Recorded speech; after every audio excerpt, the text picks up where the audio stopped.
Hello, I'm Ross Porter. We welcome you to what I think is going to be a very interesting conversation. Our guest is one of the National Football League's first super player agents. He's represented over 100 college stars, including 4 Heisman Trophy winners. He and I were SAE fraternity brothers at the University of Oklahoma and have been close friends for 65 years. If I were asked to describe Jack Mills, there'd be a lot of words I could use. 3 of them would be honest, ethical, integrity. Jack joins us from his home in Boulder, Colorado, and what a pleasure this is for me. Well, thank you. It's a pleasure for me, Ross. Glad to be here. You came real close to the assistant coaches at OU and eventually particularly close to an assistant coach named Eddie Crowder. Eddie was one of the best quarterbacks the University of Oklahoma ever had. And eventually he became the head coach at the University of Colorado. And when he went to Boulder, you joined him out there for 1 year. And you were what? The assistant athletic director at the athletic department, weren't you? Yes, I was. You know, back in those days, it was very common, as it was at OU, because Bud Wilkinson was the athletic director.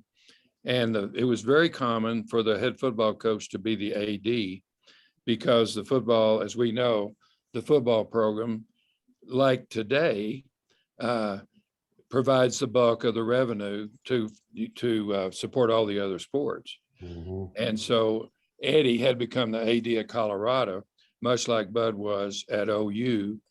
And if you're the football coach, you really don't have a lot of time to be the AD.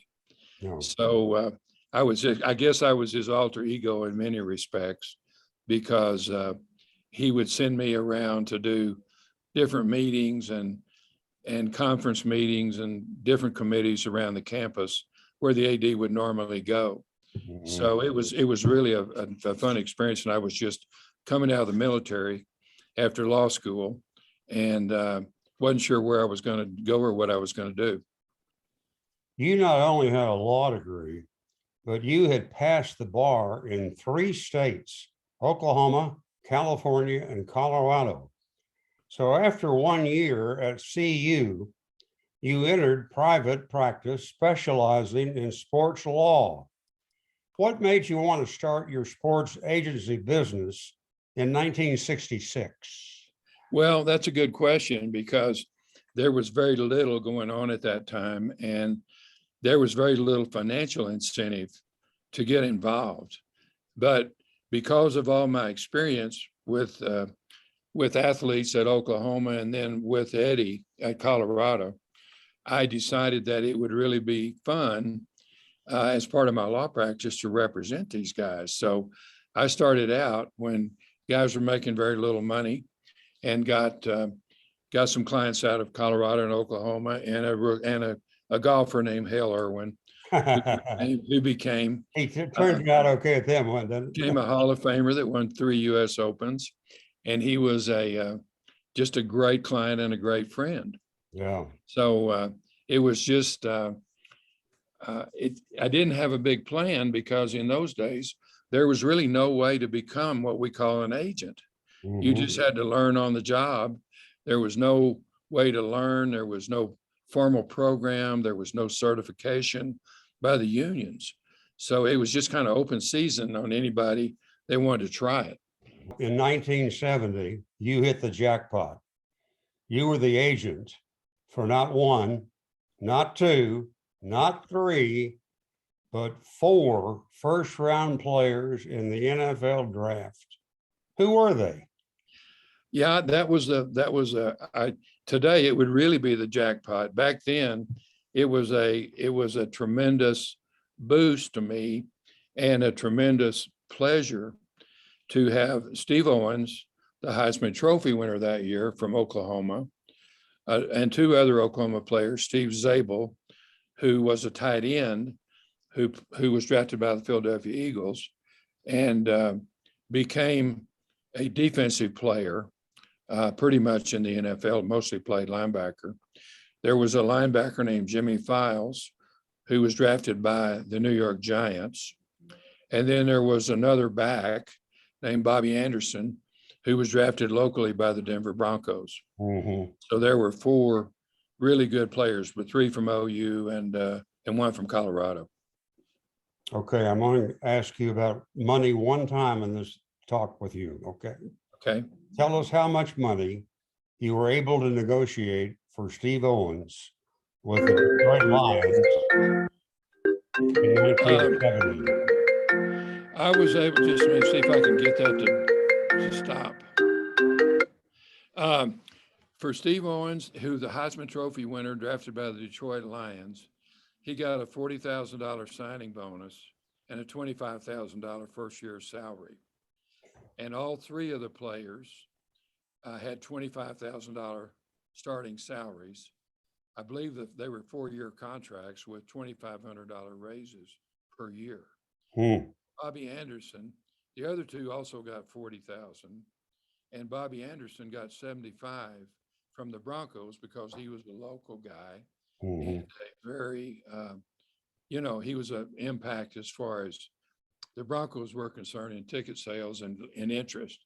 So we were able to get a little more money for Bobby, but there was, as compared to today, it was extremely low money. So there was, and that was another reason there wasn't a lot of competition in the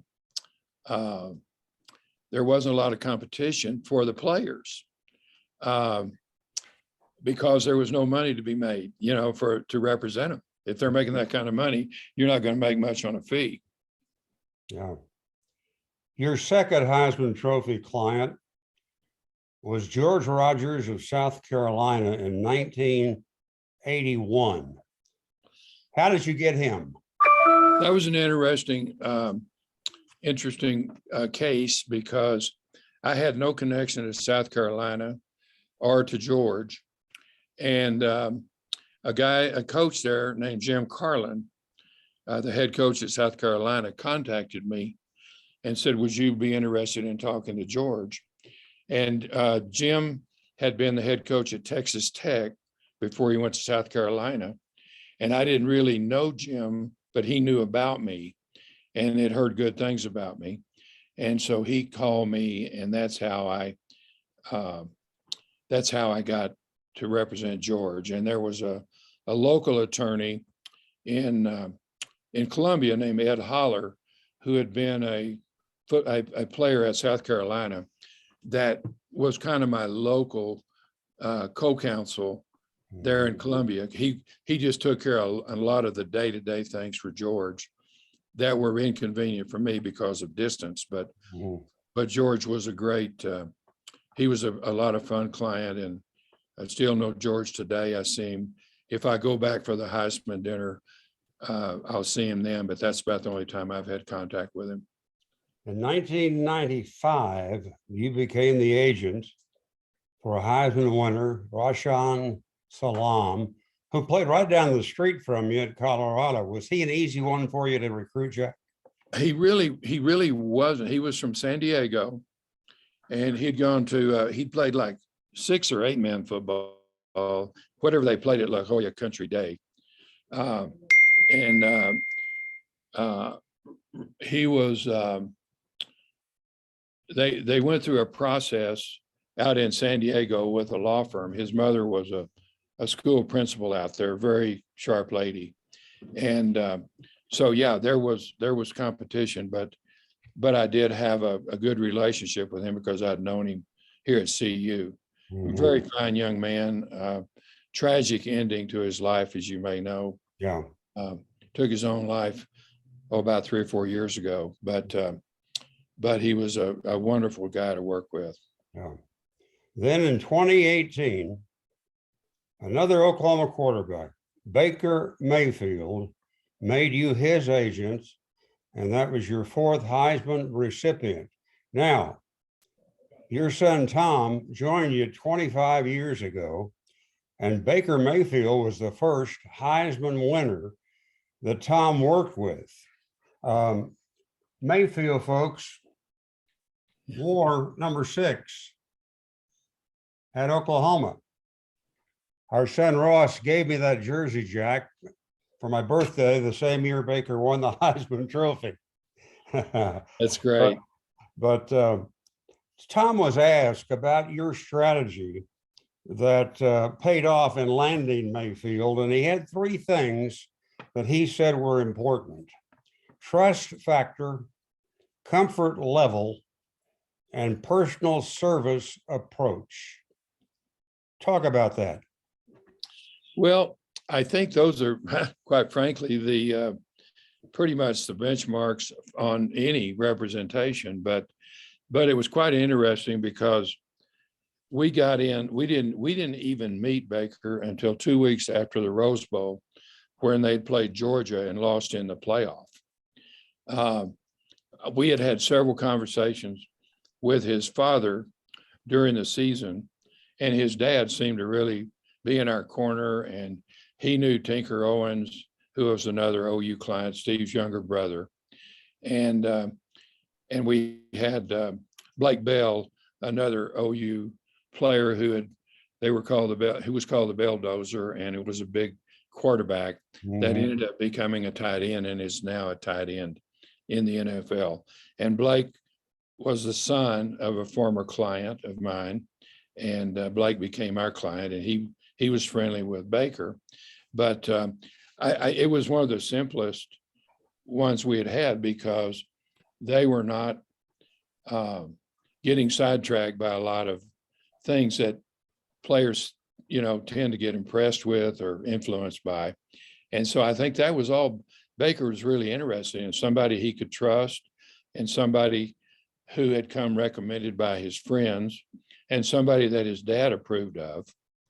And so we signed Baker the first time we ever met him. I was gonna ask you about that.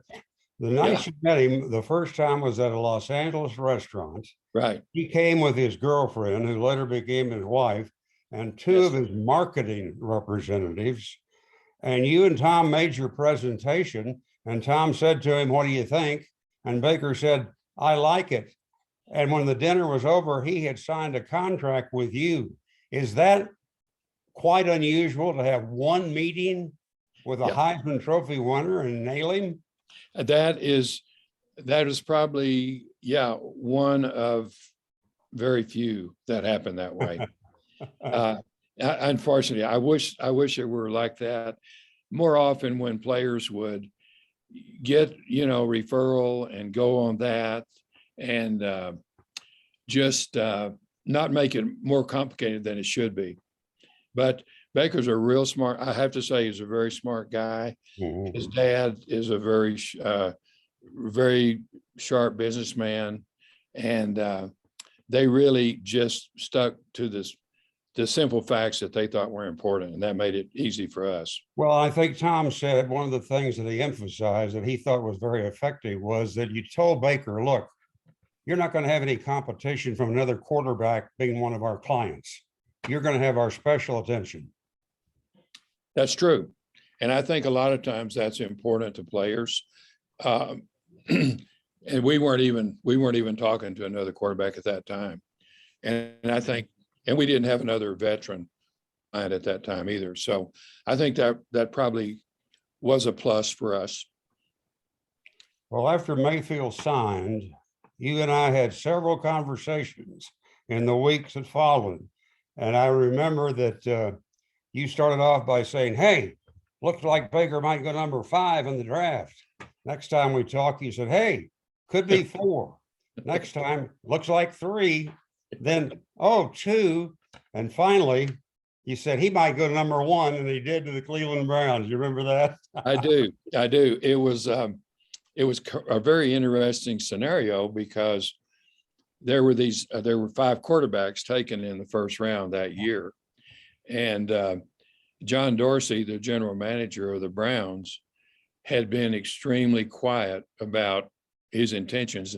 They never spoke to us one time before the draft, which again is kind of unusual because anytime a team is going to take a player that high, it's pretty common that they will be having some conversations with the agent. And sometimes they're even talking contract before the draft if they know they're going to take a guy number 1. Like they may want to decide if they can sign that player. For example, with George Rogers, there was a question of whether he would be the first pick or Lawrence Taylor would be the first pick.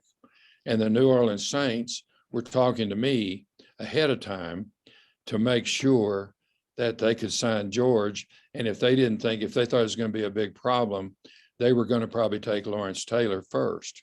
But as it turned out, they took George, and then Lawrence was the second pick.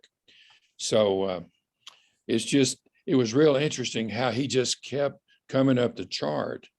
And, Josh Allen, I think Darnold might have been the second quarterback, and then Josh Allen, and then Rosen was in there. Yeah. And then, of course, Lamar Jackson went at the very end of the round. So it was a lot of fun to see him move up like that. But apparently Dorsey had just really kept his intentions under wraps, and I guess had intended much longer to do that than what he let on. So, but at least as far as we were concerned, we didn't know it, and we didn't know it until the pick was made the day of the draft, which is kind of unusual. Yeah. If you're going to pick the guy, I'd had a couple of other first rounders. I'd had George, and I'd had Irving Fryer, out of Nebraska with New England. And we knew both those, like I said, I mentioned the thing about George, but also they had told us about Irving before the draft that they were going to take him. So it was quite unusual not to have any kind of indication. I have never asked Jack what kind of deal he made for Baker Mayfield, but I told him that after studying all of the data, history of number one draft choices, I had come to the conclusion that the figure he was going to look for was somewhere between $31 and $33 million. Well, here is what the NFL sources have disclosed. Mayfield signed a 4-year, $32,682,980 contract with the Browns. What's the standard commission for NFL agents? Let's put it this way.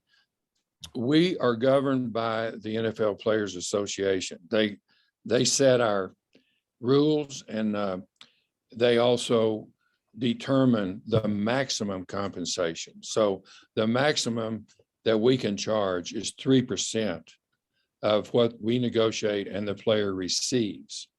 If we negotiate something that the player doesn't receive, then we're not allowed to take a commission on that. Okay. But it's pretty typical now for the first and second rounders to get a break on that. And that's, quite frankly, it's because there's so much competition for those top guys. Yeah. And that first contract today is pretty much of a slotted contract. It's pretty much predetermined by the league and the Players Association what those numbers are going to be. So the real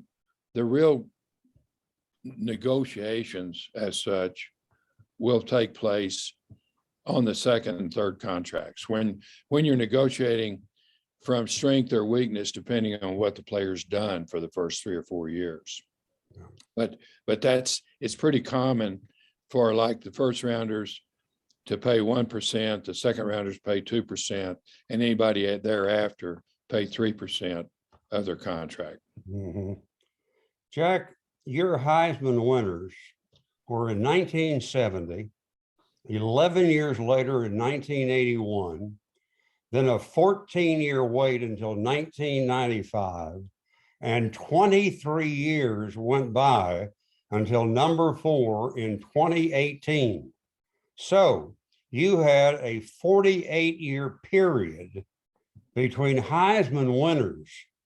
To me, that is a remarkable achievement. You never retired. I never did, and I don't think that has to be a record, Ross. I can't imagine anybody else has done that. And Barry Trammell wrote an article in the Daily Oklahoman about the length of time between the two OU the two OU winners. But yeah, that's I never retired. I probably would have retired if not for Tom working with me. Mhm. I've just enjoyed working with him, and I would rather. I enjoy the work. I enjoy the relationships are a big part of this business, and that is kind of what's kept me going. And working with Tom and just getting to work with these young people is such a pleasure. Did you come close, Jack, to representing any other Heisman Trophy winners? Yes, I did. We were close on Barry Sanders. Pat Jones, the coach at Oklahoma State, had recommended me to Barry and asked me to come in and meet with him. And Barry, one of the nicest young men I've talked to, basically said that his dad was going to insist on him having a black agent. And he was I appreciated how straightforward he was about that. He said, I really enjoyed meeting you, and I don't want to lead you, down the path here, but I'm going to have to go along with what my dad wants me to do. So, and then we had a very good chance at Kyler Murray. I was going to ask you about another OU quarterback. Yeah. We were right in until the end on him, and we quite frankly thought we were going to get him. And at the last minute, Cliff Kingsbury, the coach from the Cardinals, went in with his agent and helped his agent recruit Kyler Murray. Yeah, which was a little bit unusual, but I mean, they were going to draft him number one, and I think that was a big factor in his decision going that way. there are other well-known players you helped. Tell me about offensive guard Randall McDaniel. Randall, one of the all-time favorite clients. Randall was Arizona young man, went to Arizona State, came out of high school as a tight end, and converted to guard with the Sun Devils. And we were able to recruit him. He ended up being about the middle of the first round that year, drafted by the Minnesota Vikings. 1988. And, yeah, became an all-pro fairly quickly. I think he went to I don't know how many Pro Bowls. I'm guessing. Well, I've got that, Jack. He was a 9-time first team All-Pro, a 12-time Pro Bowler with the Vikings. And he's in both the college and the pro football halls of fame. How about Eric Dickerson? Eric, interesting case, highly recruited out of high school, Sealy, Texas, ended up going to SMU. I wasn't even thinking about representing Eric, but one of my clients, Jake Scott, who was an all-pro defensive back with the Dolphins and later with the Redskins, and his friend, Billy Kilmer, who was the quarterback of the Redskins, called me one day and said, would you be interested in representing Eric Dickerson? And of course, I said, yes, but isn't he already committed? And they said, no, but there's a gentleman down there who he's very close to that's a supporter of the SMU program named George Owen. And he said, if you go down and meet with George, then I think you'll have a good chance to represent Eric.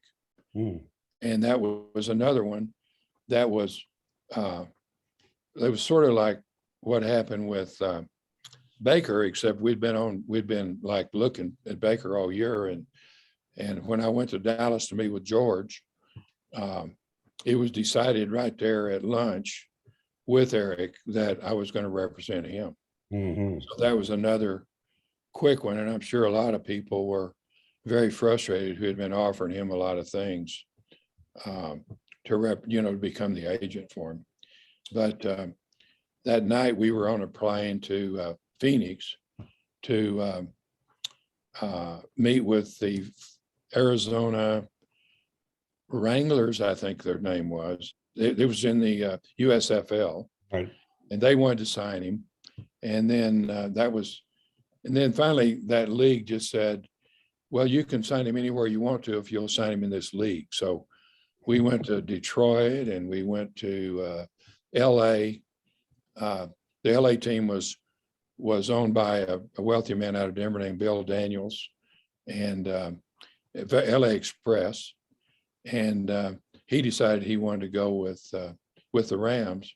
But it was funny because the first time I met with Eric that day, as I normally do, I'll ask the player, if you had your choice, what NFL team would you like to play for? Mhm. And he said the Rams. And I was thinking, Johnny Robinson was a coach. They had the best offensive line in the league. And I'm thinking, that's why he wants to go to the Rams. So I said, well, why Rams? And he said, I like their helmets. So I thought that was a really good reason, and it ended up that we got him drafted by the Rams by refusing to go to Houston. Baltimore had the first pick, and everybody knew they were going to pick John Elway, Sure. but then they couldn't sign him because he didn't want to play for Baltimore. But Houston had the second pick, and they wanted to take Eric, but he said, I don't want to play for you. Please don't take me. And so they ended up trading with the Rams, who had the third pick. That's how the Rams got to pick Eric. Yeah. Of Well, he course, was the first round draft choice in 1983. mhm. He's in the Pro Hall of Fame, ran for 13,000 yards in the NFL, including a record 2,100 yards in 1984. And Jack, I'd forgotten this, but he wore goggles throughout his career He did. due to myopia, which is also known as nearsightedness. Yes, correct. That's correct. Yeah, he had those goggles. That was another defining characteristic. Just a wonderful guy and just a great player. Oh, he was. Yeah. Tell me about offensive tackle Tony Boselli. Tony Boselli, local Boulder guy, went to USC. If he hadn't been from Boulder, I don't know if we would have had a chance at him, but we got to know Tony here in Boulder. We knew the family. We knew his dad. We knew his high school coach. Another one that did pretty much told me up front that he was going to sign with me, but that he had to wait until after the bowl game. I think USC played in the Cotton Bowl that year. And he came in the next day after the bowl game and signed with me. And again, low maintenance. Today, you can spend a lot of money training people. They want to go to these elite training facilities to prepare for the NFL Combine. And this was, I think, 1995. And we talked about Tony. Tony said, no, Jack, I'm just fine right here at SC. I'll just work out with the strength coach here and work out in their facilities. And nobody does that today. I mean, everybody wants to go to an elite. And he ended up being the second pick in the draft. Yeah. And was just one of the finest people you'll ever meet and a good friend today.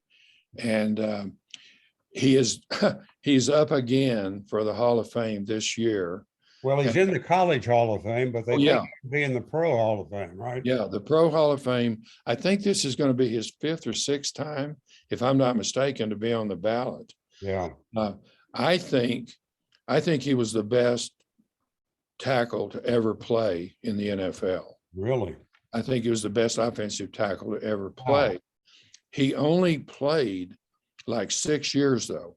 That's right. Because he had two bad shoulders and they were torn labrums, and for some reason the repair wasn't good. And he went to Jacksonville, let him be exposed for the expansion draft when Houston Texans came on, and Houston took him in the expansion draft. And unfortunately, never played a down Mm, in 2 years for Houston. mm. So I think what has been a problem for Tony has been the length of time that he played. Because most offensive linemen, if you know anything about length of career in the NFL, it's not unusual for these guys to play for 12 to 15 years. I think Bruce Matthews played 18 or 20 years. Yeah, right. Bruce was in that same draft with Eric Dickerson and ended up playing a long time. Jack, how many first round draft choices have you represented? 46. Woo. At 46, yeah. Yeah, pretty hard to do for one guy. There's organizations out there that'll have multiple choices, but there may be, 10 or 12 agents in those agencies. So for one person, that was pretty good. I imagine it was tremendous.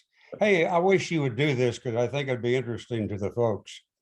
Take us through, give me a full scenario of what you do to convince a premier college football player to hire you as his agent. And why don't we begin with how you decide which players you want to pursue? Okay, well, as you just mentioned, the very first thing is to determine who the players are that have the potential and ability to play at the next level. And I mean, I can see obvious ones, but I don't consider myself to be a great judge of talent. But so we have to talk to as many people as we can that know the player, and the best source is NFL scouts, friends that we've made over the years that will give us. We're not looking for confidential information. We just want to know in a general range if this player is good enough to make it and about where he might be drafted or if he'll be drafted at all.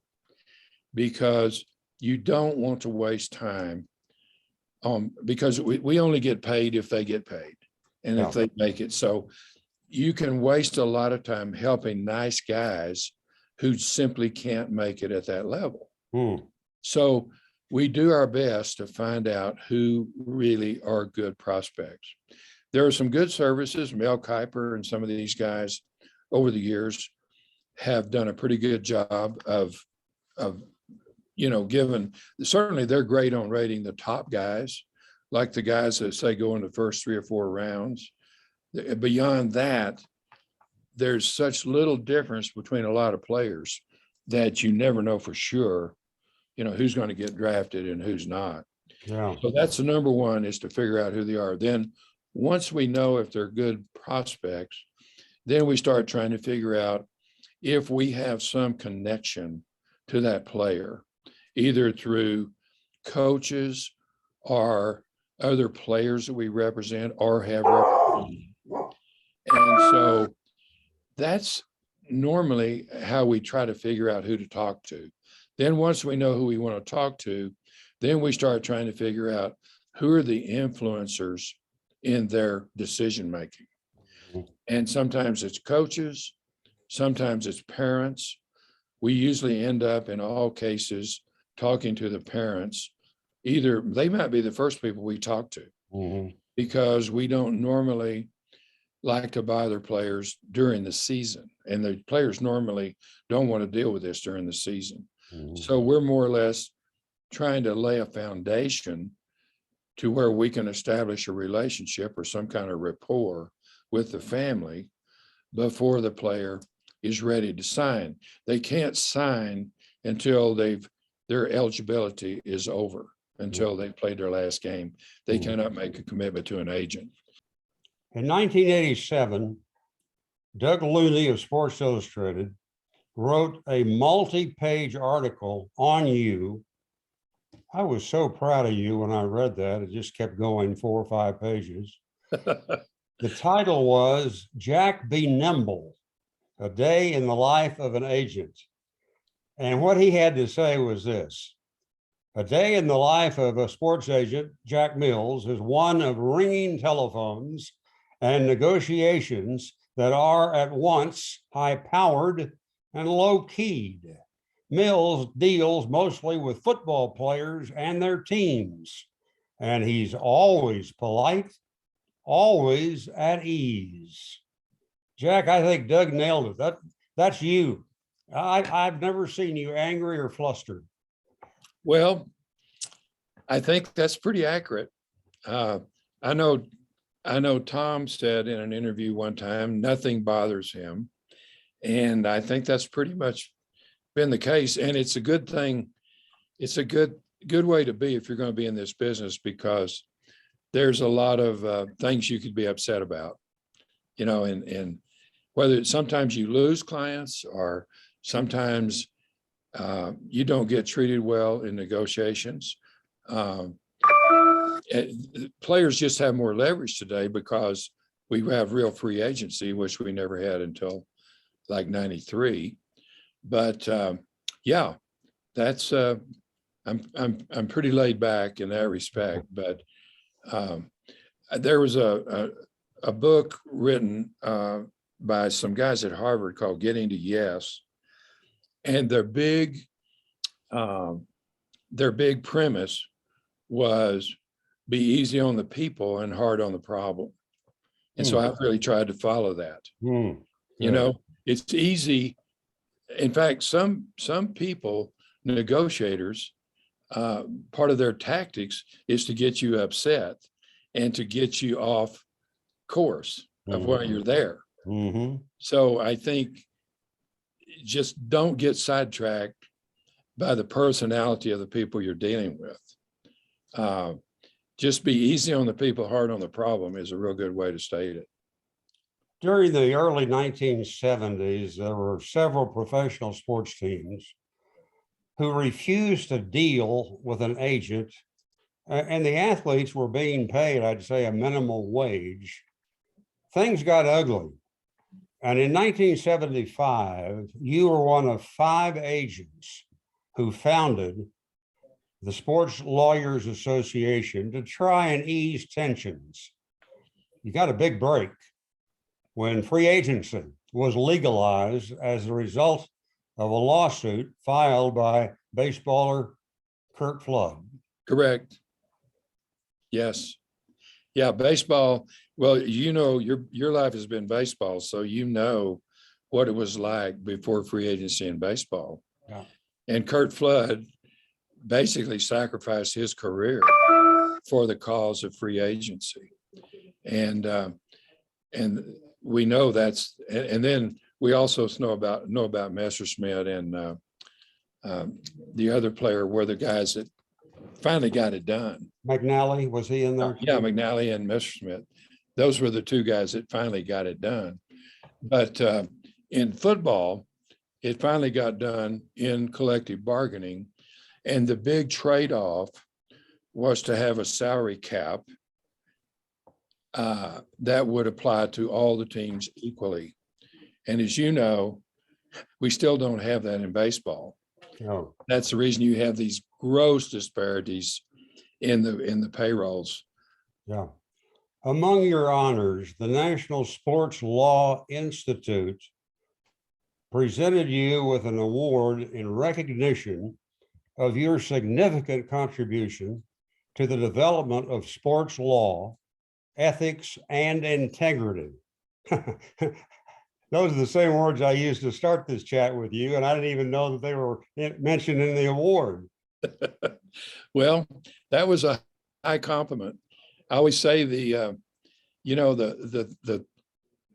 compliments and recognition you get from your peers are probably more significant than anything else. When you get to the sort of the end of the road and look back and say, what have I done and was I successful? It's what people you've represented and people that dealt with you and against you say about you that matter. Yeah. And that was the very first year that award was given by the National Sports Law Institute at Marquette University. And so, that's one of my trophies in my office. They say life will trash your trophies. Well, I still got that one. Jack, because college football has been an important part of your life, I want to ask you a couple of questions. I'm sure you agree with me that we need more bowl games because we only have 44. Oh gosh.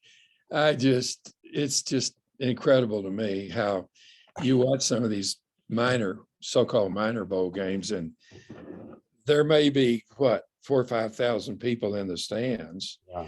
and these teams are losing money, but as long as ESPN will pay rights to televise them, people will put them on. Yeah.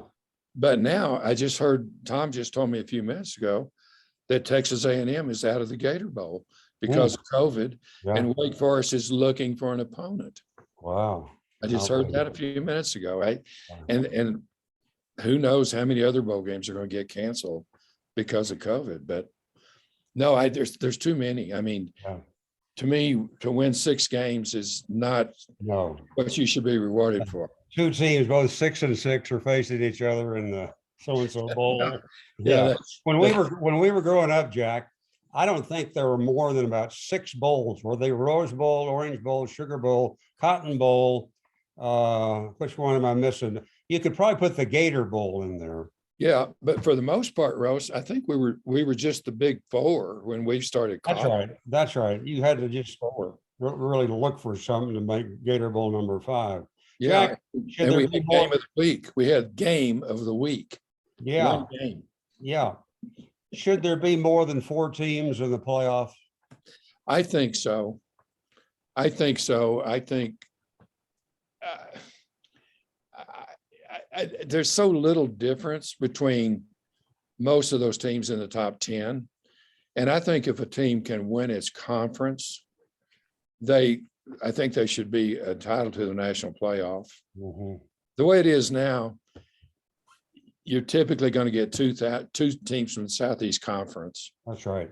And I'm not saying they shouldn't be there, but I think we'd like to see a little bit more representation across the country. Oh, yeah.